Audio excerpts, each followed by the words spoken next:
చరితలోని సారమిదే, భవితలోని భావమిదే, వీరగాథ విజయగాథలెన్ని విన్న మూలమిదే. వందే మాతరం, వందే మాతరం, వందే మాతరం అంటోంది మాతరం.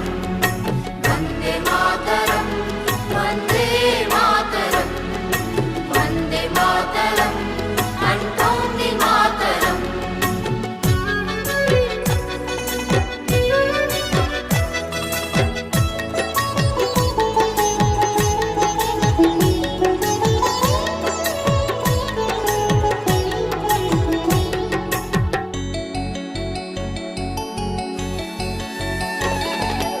అరవింద వివేకానంద రామకృష్ణ దయానంద సమర్థుల సందేశం వందే మాతరం.